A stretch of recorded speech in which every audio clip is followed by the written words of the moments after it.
What happens when the thing you've barely dared to dream for actually comes true? How does it change you when what you've been believing for and almost given up hope on finally becomes reality? The Redefining Possible podcast spotlights guests with stories of insurmountable odds who have witnessed the impossible become possible with God.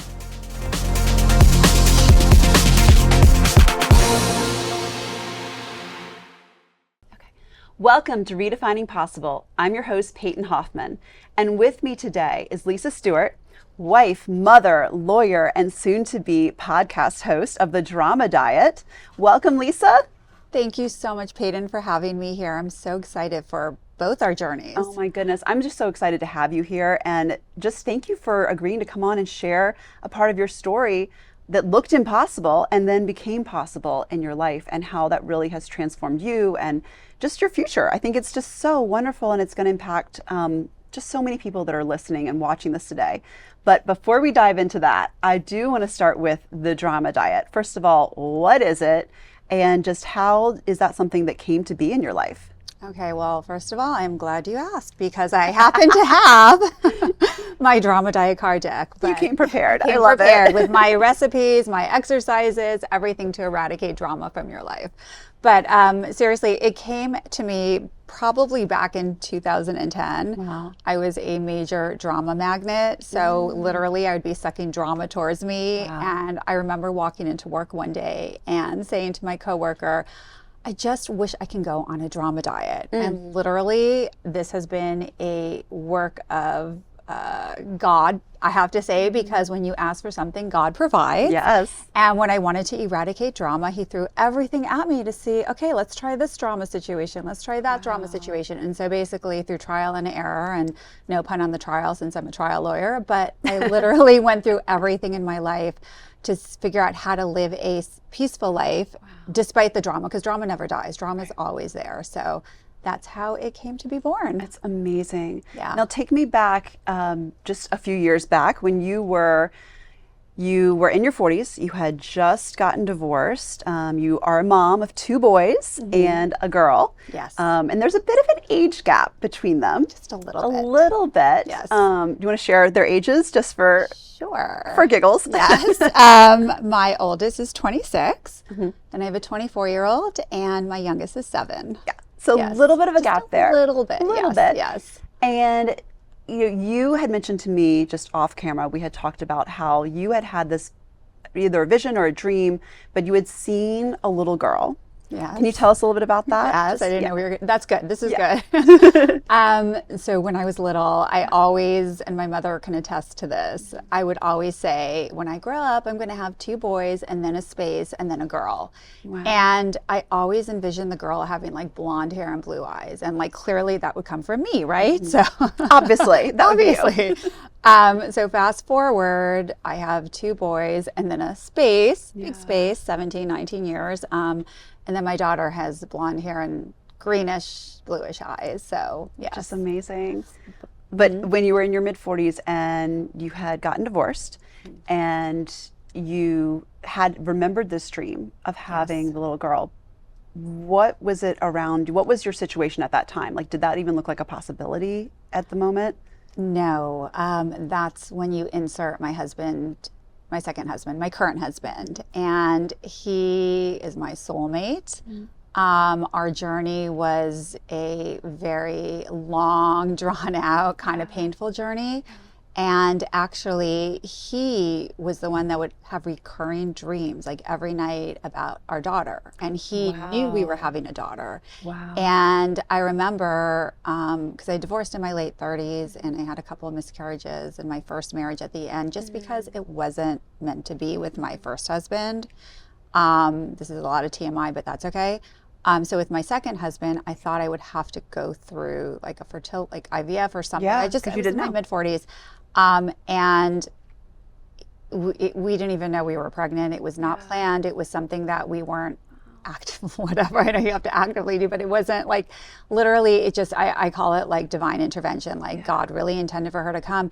And we had been together for a really long time, and we had been engaged for about 9 months, planning to get married. That's a whole other story. And then we were going to put it on hold. We got pregnant, and I had forgotten that when he proposed to me 9 months earlier, because I saved it, we both write poetry, the very last line he wrote was, "I can't wait to spend our life together and with our daughter too." Oh my goodness. Wow. So we knew. So he always had this just, Yes. I don't know, idea or vision of you all having a daughter as well. We both just felt her. I think we just knew. We just knew. I don't know how to explain it any other way. Yeah. And it's so healing. I just know there's so many people that are listening, you know, and the whole concept of redefining what's possible is, you know, really there are things that everyone's believing for. And there are times when circumstances around us make that thing we're believing for look completely impossible. And, you know, having a beautiful marriage and having a baby, I mean, those are massive things that a lot of women are believing for and, you know, have struggled with, I think, and just have had to really persevere through. And I think, you know, would you say your marriage now is the marriage you always dreamed of, like the one you really believed you could have? 100%, 1,000%. And it doesn't mean it doesn't have its flaws or we don't have our fights, but I think the difference is, like, innately, I am so connected, like we are just magnetically tied towards each other, my husband and I, that I don't think we'd ever be able to separate. Like, we're really reflections of each other, and like, so we push each other, and we push and trigger and push every button, but we do push each other to be the best versions of ourselves, even if we don't admit it at the time. But yes. And you're growing together, which is so beautiful. Yes. Oh my gosh. Was there a moment when, you know, for however you can encourage those who are watching and listening, was there a moment when you were just sitting there and kind of saying, like, is this going to happen for me? Like, is this thing that you're believing for, you know, the beautiful marriage and the family, like, is that going to happen? Was there a moment when you just were like, do I need to give that dream up? Do I keep believing for it, when you just weren't sure? Yes, there was a moment for 12 years. It was a very long pause. It was a very long moment. Yes, a little blip in time now that I look backwards and I'm on the other side, which, by the way, I love your show, Redefining Possible, because I have always been a firm believer in miracles. I've been always the eternal optimist, even if it doesn't sound realistic. And I do believe, and I have personally experienced for myself and witnessed for other people, how things can just literally turn like that, like from one moment to the other, good to bad, bad to good. And I know it's possible. And in all of those, I just believe you need to have belief, certainty, the ability to receive everything that's intended for you, get out of your own way. But as far as my husband and I, there was like that whole journey that we had to go through. And, you know, it was a matter that we were both in relationships when we met each other. And there was a lot of shame and guilt around that, even though it was nothing physical and nothing going on, just it was emotional, a knowing. Then when we finally got together, we had to figure out other differences that we had to work through, and broke up for a couple years, then got back together. And when we got back together, everything fell apart even more because, you know, I had to go through a lot with my family and community. He wasn't 100% accepted in the beginning, to say the least, to say it very gently. And that's where I had thought my husband was there to save me. And that's where I realized he wasn't there to save me. He was there to show me that I could save myself. So he forced me in a good way to do my inner work. I love that. Let's park on that for a second, because I think there's a lot of women, and maybe some men too, who really believe that their spouse is the one that's supposed to save them. And, you know, in addition to that just being a ton of pressure to put on a person, it's really, you know, you've got two imperfect people. So was there like an aha moment of like, oh, that's not his job for you? Yes, and sometimes I still expect him to save me when, like, he's my tech support and I can't figure something out. I'm like, why can't you just show this to me? He's like, you just need to figure this out yourself. He's my geek and squad. Like, he's my geek squad. And so there's always moments we're constantly like chiseling away at, you know, whatever's not serving us to do it. But for him, it was I'm so sorry. My mind just spaced. What was the question? Yeah, no, that's okay. We were talking about Geek Squad. I'm in a moment. Geek I Squad. love it. I got lost in the tech. No, Yeah. just the saving and Yes, you know, yes. him stepping in and you having that realization of, oh, he's not the one that's meant, you know, he doesn't need to save me. But it's easy for a lot of men and women too to actually think that that is their spouse's responsibility. Yeah, so I have a theory that I personally believe in, and I don't know if other people, a lot of people do too, but not everyone can really fully comprehend it the same way. We all have our own unique interpretations of things. Is, you know, the theory of like everyone is a mirror reflecting back whatever you see in yourself. So if you see something you love in another person, it's the part of you that you love, and obviously if somebody triggers you, it's the part of you that needs to be healed. Yeah. So for him, when I kept thinking that he needs to save me, it's because he was my mirror showing me what parts of me I needed to do. But I've dealt with this with my kids also. When I'm trying to save them or doing something for them, then they're never doing it. Then God is always giving the same event or the same test over and over until the person can actually do it. Because we're not meant to save anybody else, and nobody's meant to save us. And so if somebody is going to save me, if my husband was going to save me, and it was my journey on this lifetime in order to figure out how to save myself so that I can evolve and expand and grow, then I've got to do the work, and I've got to be a big girl and get my hands dirty and go deep where I don't want to go and into my shadows and fear. And that's where this whole drama diet was birthed, because it's only by bringing along the shadows and the darkness that we can really truly shine our light and evolve with love. So I love that. And I want to dive into that some more right when we get back from the commercial break. Back with more from Lisa Stuart here on Redefining Possible.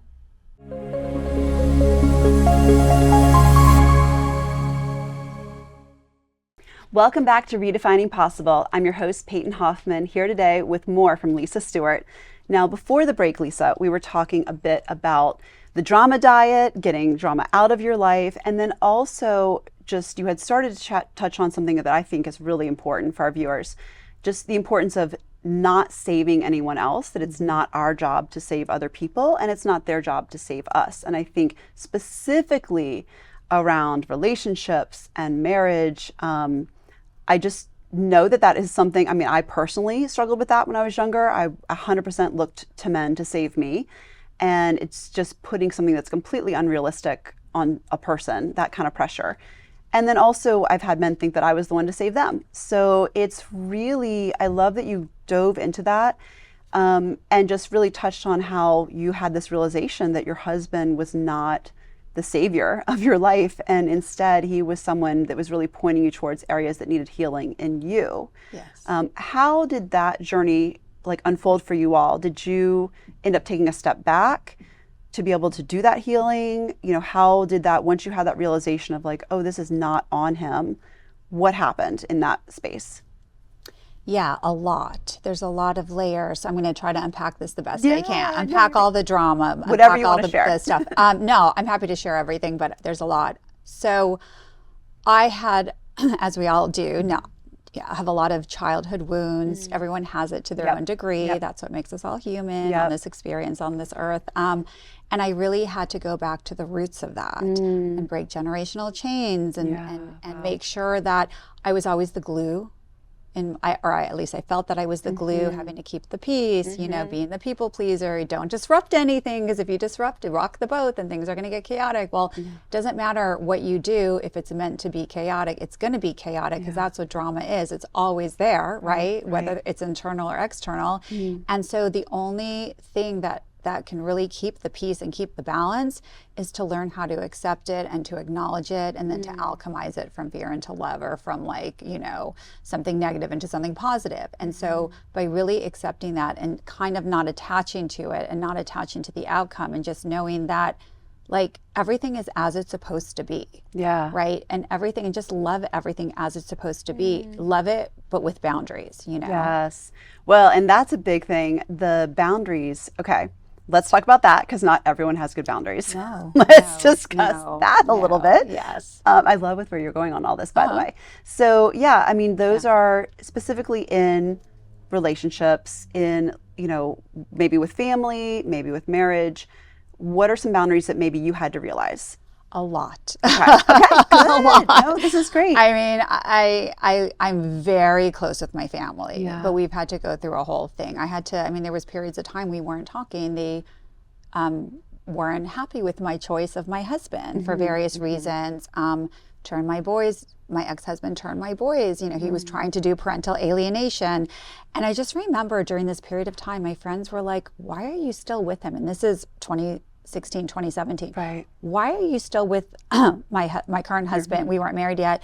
If this is going on, and how is he still with you when he's being shunned out and, all this stuff? And I was like, it didn't even occur to us to not be together. Like that was like the one thing we're like, it didn't even occur to us. Like, no, that has nothing to do with it. Like our love, we had gone through so much ourselves and had broken up and come back together that didn't even occur to us. And so as far as setting the boundaries, I used to play a little game with myself. So I would kind of trudge up the past with me and drag it with me and all that baggage. And I didn't know how to let it go. Hence the drama diet, just let that baggage go. Good.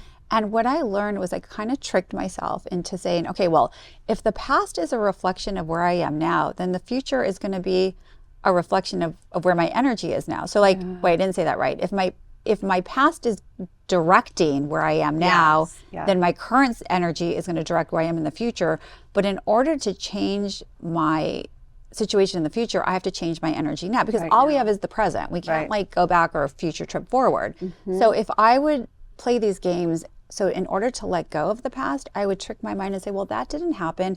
And I would kind of think about the situation. I'd have to accept it. I'd have to forgive it. I'd have to send it love, and I'd have to let it go. And that's an acronym for FALL, F-A-L-L, forgive, accept, love, and let go. And so I learned to fall with faith and fly with fear. And that sort of has been my signature of setting boundaries. Yeah. Well, and I love that, because I've heard so many people talk about choosing faith over fear.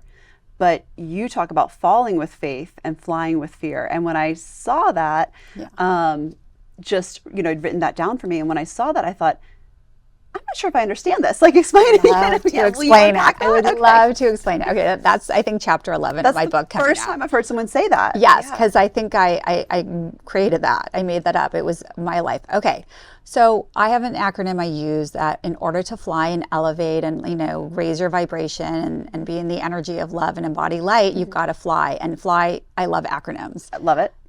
Fly is F-L-Y, first love yourself. And so self-love is self-essential. It's essential. It's not selfish. So in order to fly, you would think you have to fly with faith, but you actually have to fly with fear, because if you're comfortably complacent where you are, you're never going to grow. So you have to go where the fear is. So in order to elevate, you have to go where the fear is. But at some point, the energy of fear is going to be stronger than your faith, and then you're going to fall. So when you fall, you have to fall with faith and know that the universe has got you, that God has got you. And so in order to bounce up again, you have to forgive, accept, love, and let go, and then you can effortlessly fly again. Wow. So life is like this, right? We're never meant to be flatlined, or we'd be flatlined. Yeah. We're meant to have the highs and the lows. So when you fly with fear, so you push beyond your limits. Wow. And when you fall, know that everything's okay, and you're going to rebound up again. Wow, I love that. And it's the first time I've heard someone say, and I love the first love yourself, that's the acronym for, that FLY is that acronym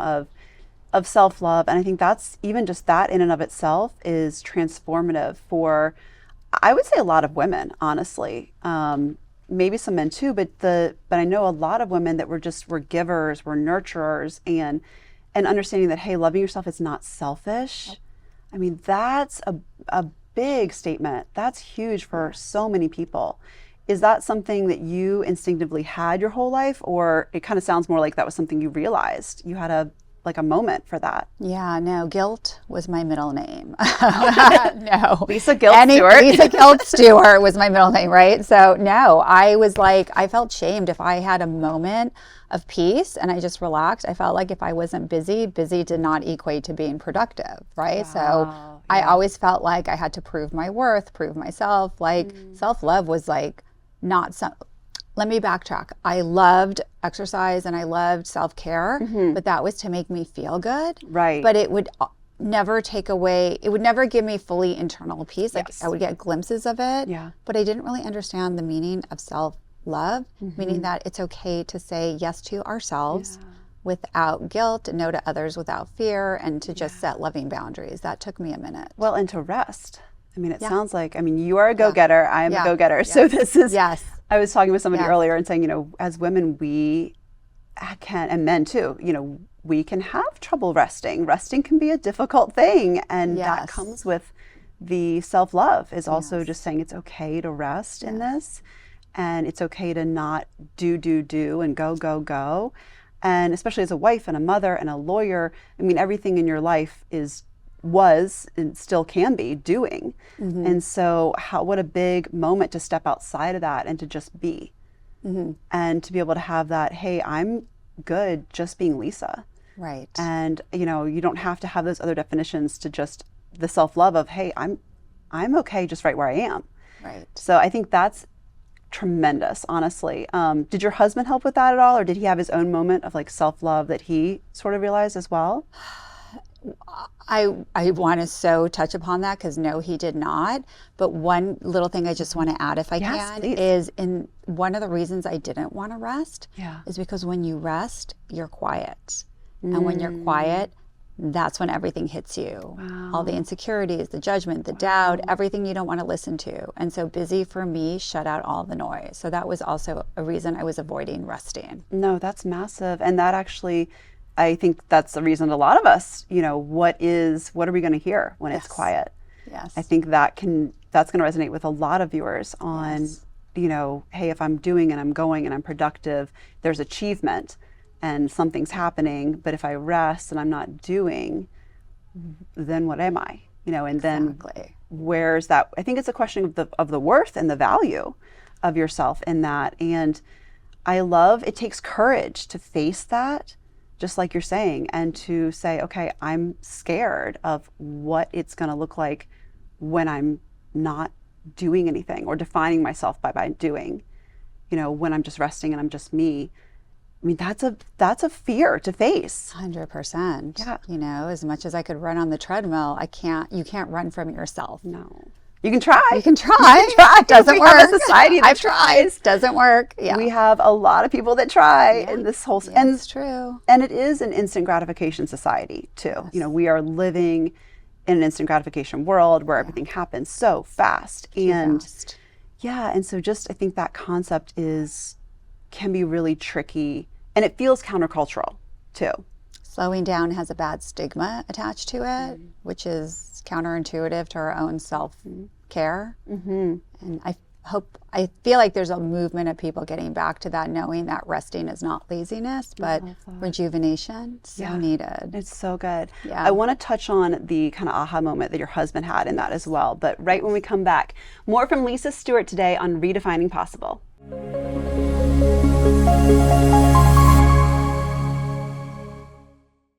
Welcome back to Redefining Possible. I'm your host, Peyton Hoffman, here again today with Lisa Stuart. And right before our commercial break, Lisa, we were talking about self-love, that realization that you had, that moment when that really hit you of, I need to rest, I need to learn how to rest, and I need to learn how to choose myself and set really healthy boundaries. And I want to dive into, you shared a little bit about what that was like for you. I want to dive into what that was like for your husband, Russ, because it sounds like he may have had a revelation of his own in that same time period. Yes. So you asked me earlier whether my husband shares the same notion of self-love and self-care. He does not.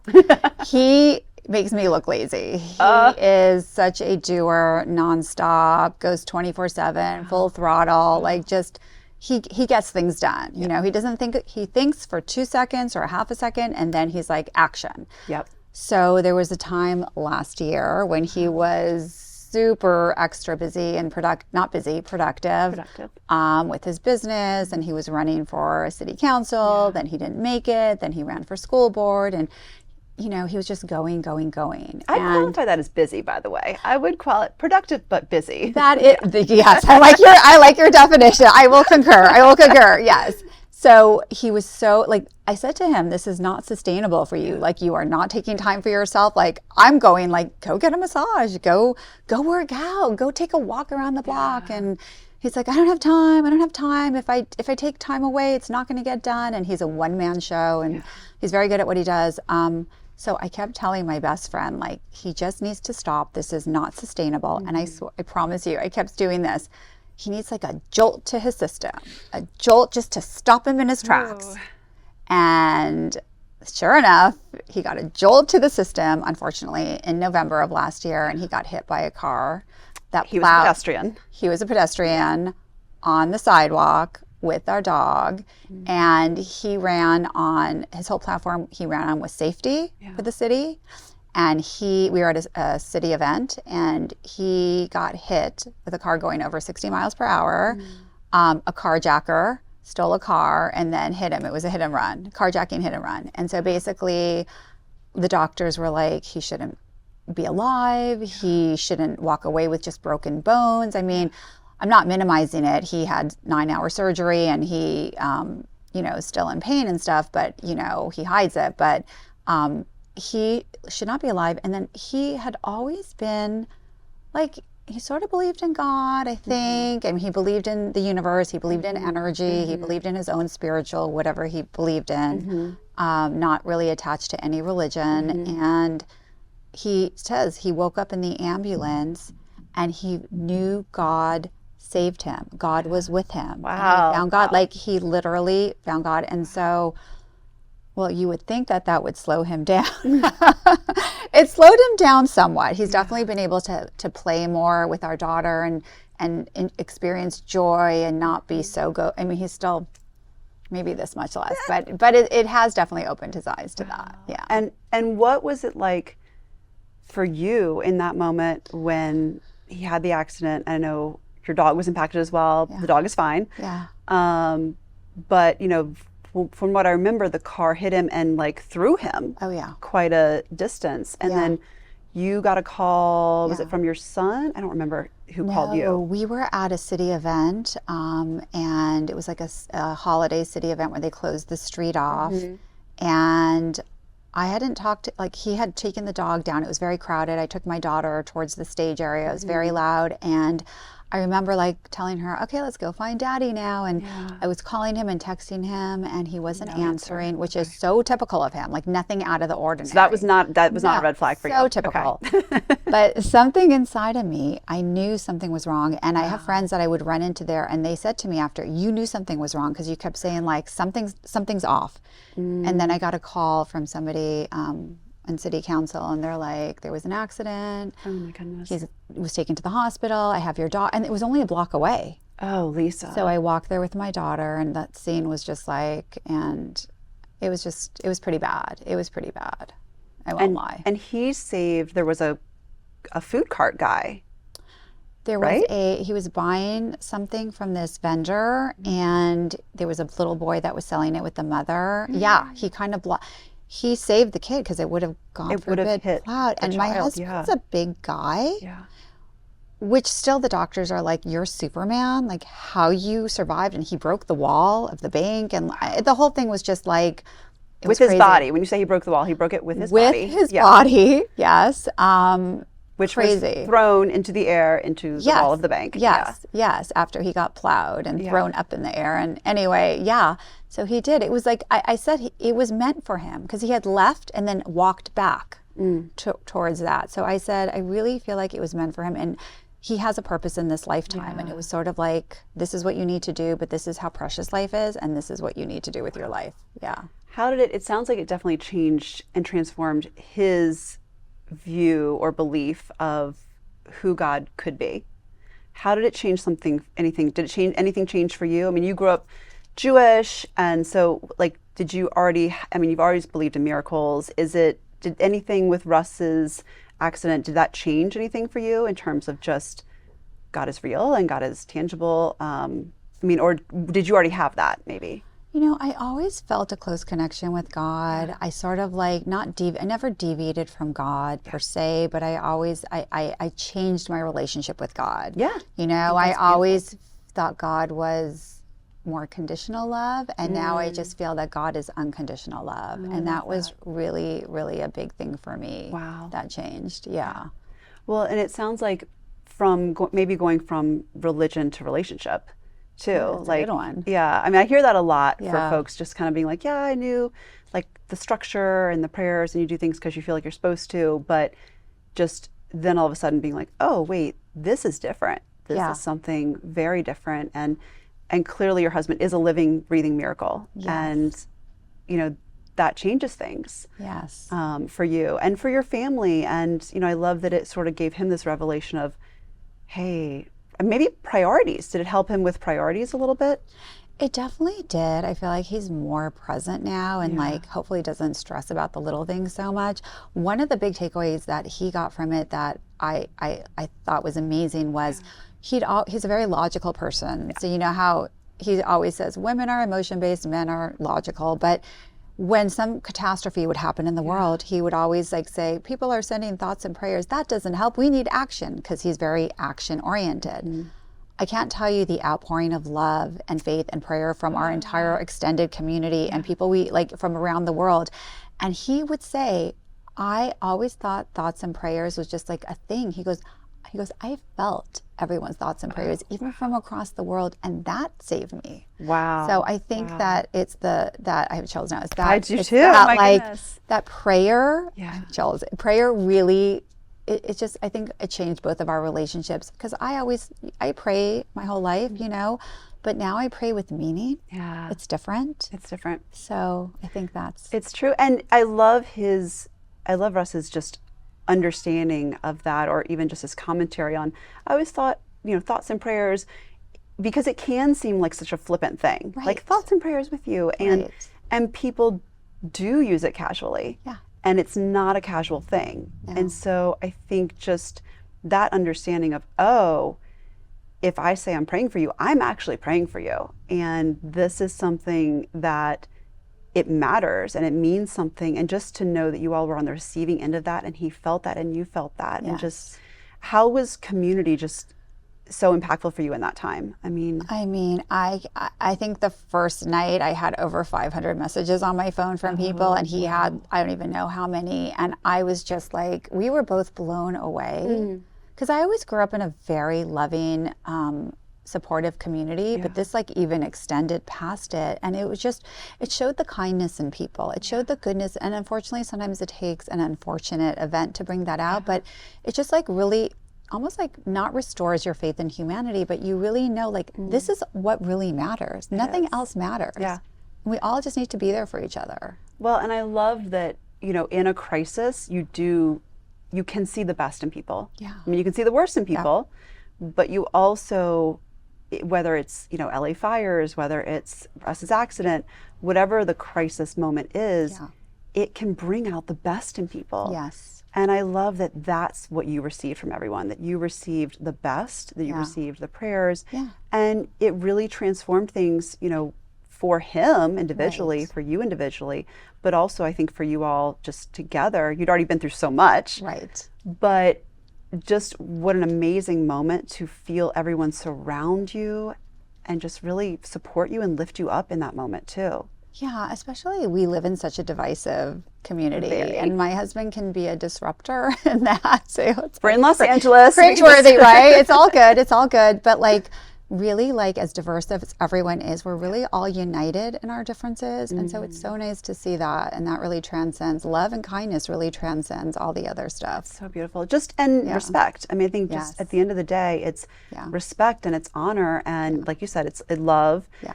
And just saying, well, wait a minute, no matter what the differences are, like I want to make sure Lisa and Russ are okay. Yeah. I want to make sure that they are supported and oh my goodness, that they have what they need. Yeah. So well, we're going to cut to a quick little commercial break, but I do want to touch on that more, just on just what community meant to you and really what others can help take away from this too. So more when we get right back here with Lisa Stuart on Redefining Possible.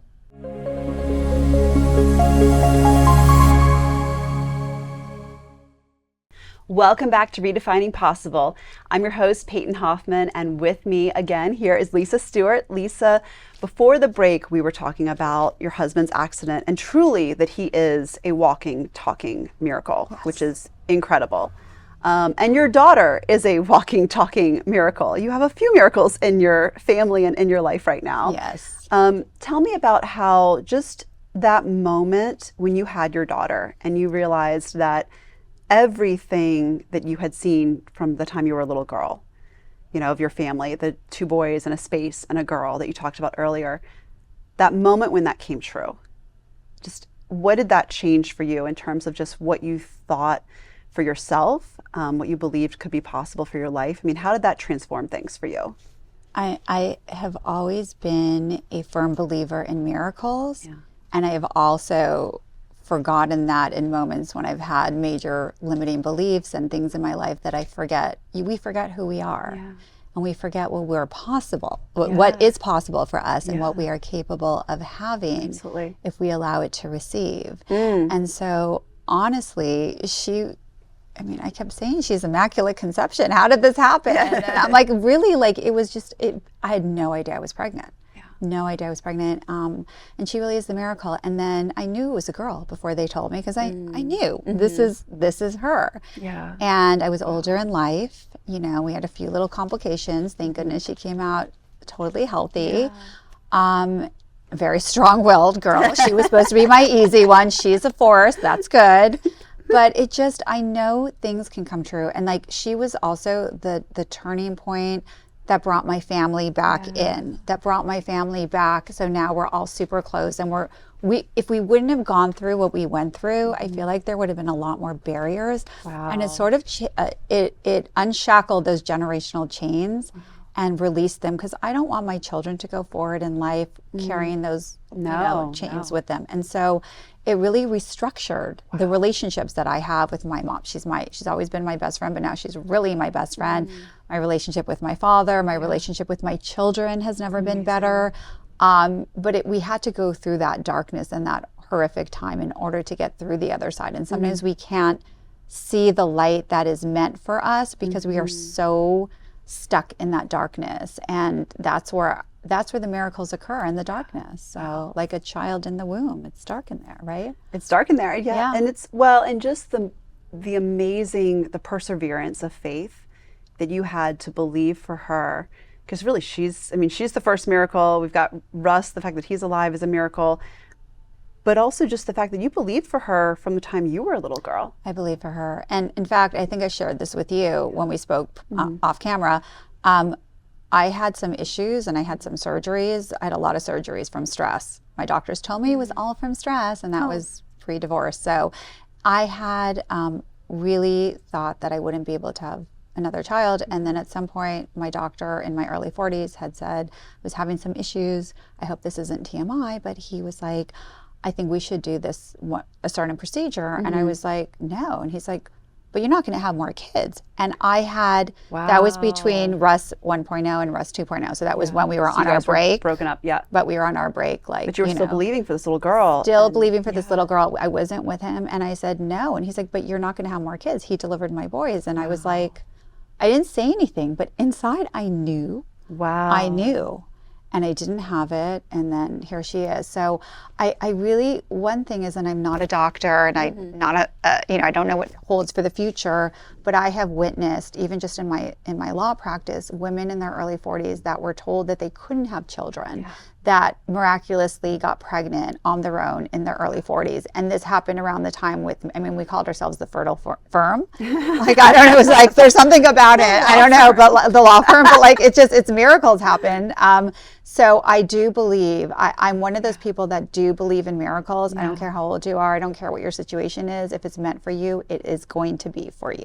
I love that so much. I mean, that's encouraging me just listening to this right now, honestly. And it's just so beautiful. I know that there's people listening right now that have been, men and women, that have been just believing for things for a really long time. And maybe they're in that situation like you were in, where the doctor was like, well, certainly you don't want, like, certainly this door has closed for you, right? Like, just, and no fault of, we love doctors, like no blame on him, but that was what he was looking at, just looking at the circumstances. You were single, and you weren't married to anyone at that point. You weren't dating anyone at that point. Like, that was, you were single, and certainly, and then given being in your 40s, it was like, oh, well, that certainly, you don't want that. That's not what you're trying to do. So I think that is just really powerful to one, the fact that you didn't just accept that. You kind of sat there and you were like, no, I'm still believing for this. And you weren't disrespectful to him, but you held on to that faith and that hope of, I know this is still something that's going to happen, even though everything around you didn't really look like it in that moment. you know? But that was if I can just add something here, that was the same with my relationship with Russ, my current husband. Like the odds were against us. On paper, we were horrible together, but we just clicked. And so I never knew, how am I going to get from here to there? Like, I did not know how that was possible. Like, honestly, Peyton, like I was like, how am I going to get to there? How are my kids going to accept it? Like, this was years and years and me going to therapy and life coaching and crying on the floor. And but I knew it was going to happen. Yeah. I didn't know how, I knew. And so I feel like the more we know something, the harder God almost makes the challenges for us, just to show us, A, it's that much closer. B, how bad do you want it? Yes. And then we just have to surrender to that in the belief, knowing like we may not know when or how, and that's up to divine timing, but like if it's meant for us, it's going to happen. And I almost have like this childlike faith in things in life for that, where things don't make sense to people or they're not logical. And as a lawyer, people expect me to be logical, but I have this like kind of dreamy approach to life where I feel like there's certain things that are just meant for us and we know it inherently and innately, and we just have to believe they're true for us and then just let God do the rest. I love that what it created in you really has been this unshakable faith. Yeah. That no matter what the circumstances look like around you, you're like, but this is what God can do. This is, and you know. Yeah. What would you say, you know, to men or women, because it can be either, that are watching this and just gleaning from your story so much, that are maybe they're in, and maybe it's not a child, maybe it's something else, maybe it's a marriage, maybe it's a career, but something that they've just been believing for years. And maybe they're in that place where the circumstances just, you know, they've been written off by other people and the circumstances look impossible. What would you say to encourage, you know, just advice for them? So I have an acronym BAR, because I passed the bar, and you have to set the bar high to where you want. And so I feel like if you believe it, you can achieve it.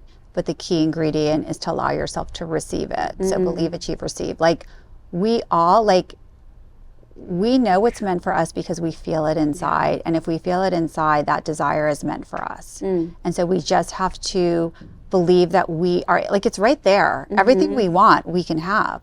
We just have to be open and acceptive and open our arms and know that we're worthy of it and trust the timing of it. Because sometimes we don't see the timing of it and we give up faith and we give up hope. And sometimes it's not the thing that we want, but it's something better. Yeah. So one door closed, when it slams so shut, it forces another door to fly wide open that we never even knew was there. And so I would just say, if you feel it in your, just trust it and go for it and be open to whatever form it comes in. Oh, I love that. And you got to a place too where you were like that with Russ, where you just kind of were like, I'm just open-handed about this. You know, you really had to get to a very surrendered position. I really had to. I know we talked about that off camera, and it was just, you know, you had to really surrender and just say like, I don't know how this is going to happen. And, you know, I'm sure it was the same for your daughter, just being like, I believe it. I know this is for me, but also I don't know how. You know, there was that big how question mark. Yeah.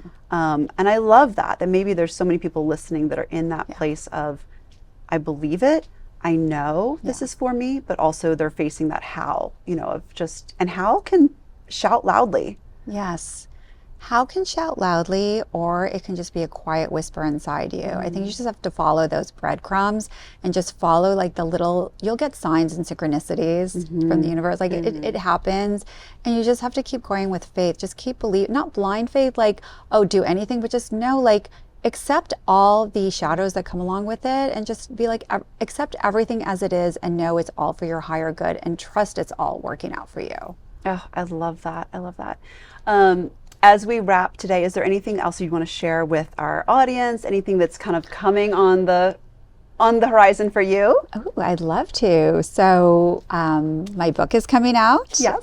Hopefully in the next month or two. Oh, so The Drama exciting. Diet. Very soon. My show, The Drama Diet, which I can't wait to have you on the show. Oh, I can't wait to be a guest. It's going to be so fun. I'm so excited. Gosh. So that's those things are coming up. I'm very, very excited. We are getting rid of drama, and we are focused on it and Yes. helping others, and I love that. Yes. Lisa, thank you so much for being on Redefining Possible today. I love you even coming and just sharing snippets of your stories. I know there's so much more. We'll have to have you back and bring you on again for more and just dive into the drama diet. And I know so many men and women are just going to be encouraged by just the different aspects of your story and just your perseverance and endurance. and your courage to fly with fear and fall with faith. I love that so much. I'm going to take that back with me. So thank you so much for today.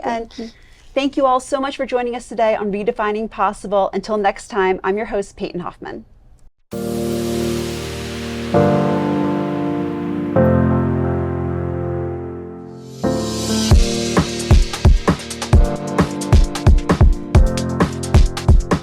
What happens when the thing you've barely dared to dream for actually comes true? How does it change you when what you've been believing for and almost given up hope on finally becomes reality? The Redefining Possible podcast spotlights guests with stories of insurmountable odds who have witnessed the impossible become possible with God.